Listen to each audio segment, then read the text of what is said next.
श्रीमद् भागवत महापुराण सप्तम स्कंद अध्याय 11 और 12 में नारद जी महाराज युधिष्ठिर को धर्म का गूढ़ रहस्य समझाते हैं। अध्याय 11 में वे बताते हैं कि समाज की स्थिरता के लिए 4 वर्णों ब्राह्मण, क्षत्रिय, वैश्य और शूद्र के कर्तव्य क्या है, और अध्याय 12 में वे जीवन की पूर्णता के लिए 4 आश्रमों ब्रह्मचर्य, गृहस्थ, वानप्रस्थ, संन्यास, इन 4 आश्रमों का महत्व समझाते हैं। श्री गणेशाय नमः।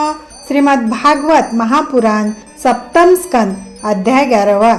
श्री सुखदेव जी बोले, हे राजन, इतनी कथा सुनकर राजा युधिष्ठिर ने नारद जी की बहुत प्रकार से स्तुति करते हुए कहा, हे नारद जी, अब आप दया करके 4 वर्णों तथा 4 आश्रमों के उस धर्म का वर्णन कीजिए जिसके करने से श्री नारायण जी प्रसन्न होते हैं।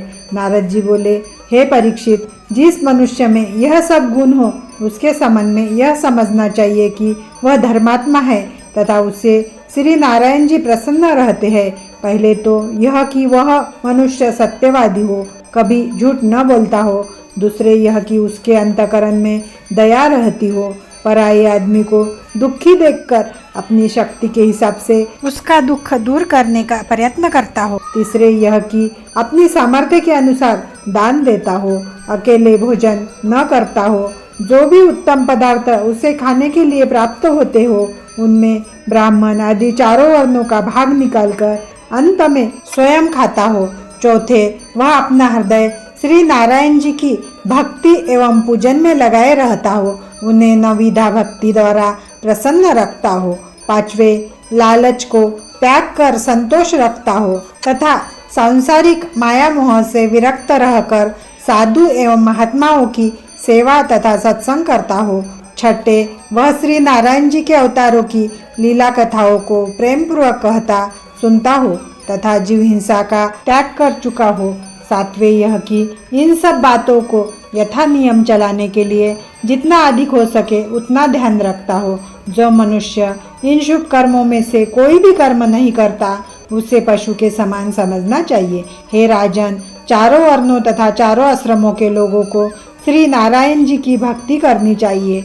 जो ब्राह्मण अपने कर्म धर्मानुसार वेद पढ़ने तथा संध्या करने में मन न लगाकर हरि भक्ति से विमुख रहता हो उसका वेद पढ़ना तथा संध्या करना निरर्थक समझना चाहिए। इसी प्रकार क्षत्रिय, वैश्य, शूद्र, इन 3 वर्णों में तथा ब्रह्मचर्य, गृहस्थ, वानप्रस्थ एवं संन्यास, इन 4 आश्रमों में सच्चे मन से श्री नारायण जी का ध्यान, स्मरण एवं भक्ति करना आवश्यक है। इसी से मनुष्य को मुक्ति प्राप्त होती है। हे युधिष्ठिर, अब हम तुमसे 4 वर्णों के संबंध में पृथक पृथक रूप से कहते हैं, सुनो। ब्राह्मण उसे कहना चाहिए जिसके सब संस्कार जातक, मुंडन, यज्ञोपवीत तथा विवाह आदि यथा समय व यथा विधि संपन्न हो। ब्राह्मण को प्रतिदिन वेद शास्त्रों का पठन पाठन तथा विद्यादान देना आवश्यक है। उसे स्वयं यज्ञ करना चाहिए तथा दूसरों से कराना चाहिए। इसके अतिरिक्त उसे स्वयं दान देना चाहिए तथा दान लेना भी चाहिए। ब्राह्मणों के यही 6 कर्म मुख्य है। क्षत्रियों के लिए यह धर्म कहा है कि उन्हें अपने हाथ से यज्ञ हवन स्वयं करना चाहिए तथा ब्राह्मणों के हाथ से भी कराना चाहिए। वेद शास्त्रों को स्वयं पढ़कर दूसरों को भी पढ़ाना चाहिए। दान स्वयं देना चाहिए परंतु किसी अन्य से लेना नहीं चाहिए। क्षत्रियों को साधु, ब्राह्मण, भक्त, शूरवीर, धर्मात्मा तथा जितेंद्रिय होना आवश्यक है। वैश्यों का मुख्य धर्म व्यापार करना है, उसे अपनी वाणिज्य कला में सिद्धहस्त होना चाहिए।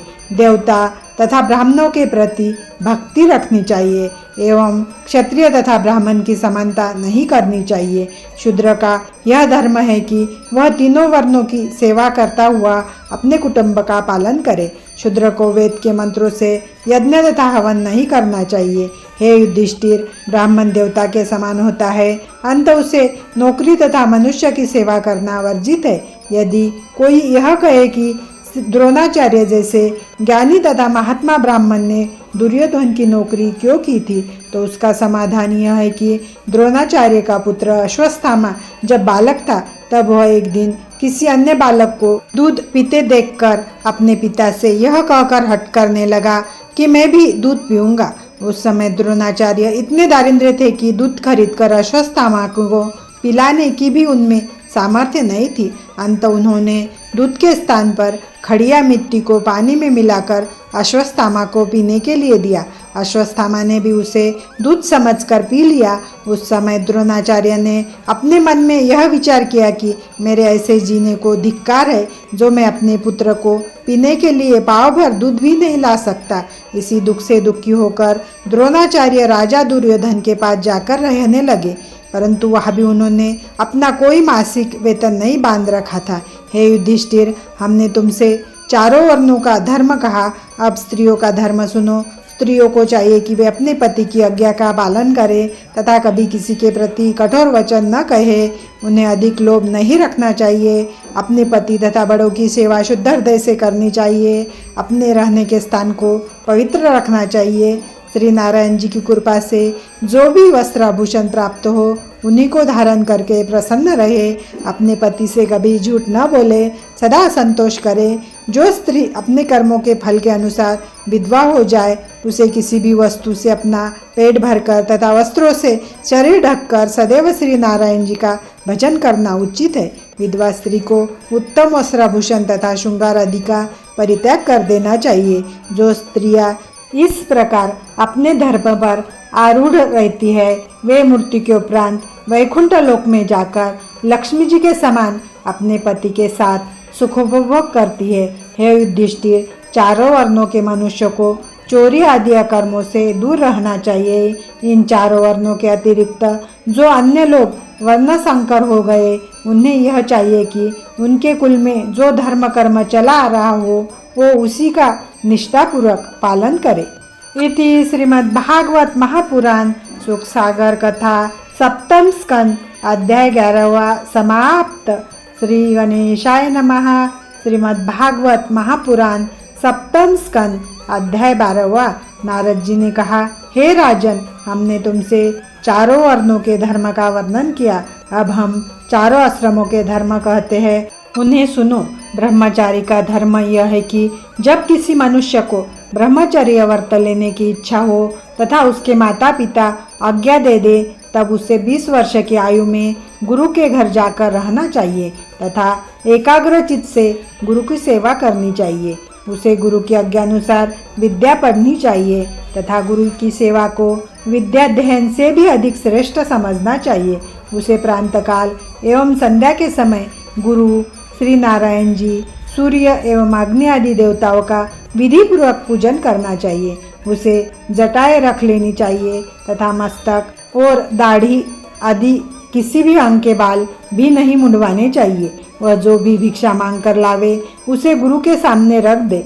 जब गुरु आज्ञा दे तब भोजन करे। क्रोध करना तथा दुर्वचन कहना त्याग दे। गुरु की कभी निंदा न करे। चंदन आदि सुगंध तथा सुरमा लगाना, मांस खाना एवं मदिरा पीना आदि त्याग कर 5 वर्ष तक ब्रह्मचर्य पूर्वक गुरु के घर रहना चाहिए। ब्रह्मचारी को उचित है कि वह गुरु पत्नी से भी हंसकर बात न करे, उन्हें दूर से ही दंडवत प्रणाम कर ले। जब तक ब्रह्मचारी रहे कभी भी स्त्री प्रसंग न करे। किसी स्त्री के साथ वार्तालाप करना अथवा उसका गाना सुनना भी त्याग दे। स्त्रियों के पास कभी एकांत में न बैठे जिससे उसकी इंद्रियां तथा मन चलायमान न हो। स्त्री को अग्नि तथा पुरुष को घृत के समान जानना चाहिए। अग्नि के समीप जाने पर घृत पिघले बिना नहीं रहता। यदि उसका हृदय 25 वर्ष की अवस्था में गृहस्थी करने को चाहे तो उसे किसी उत्तम कुल में विवाह करके गृहस्थ धर्म का पालन करना चाहिए। यदि विवाह करने की इच्छा न हो तो जीवन भर गुरु के घर में रहकर किसी भी स्त्री की ओर कुदृष्टि से नहीं देखना चाहिए।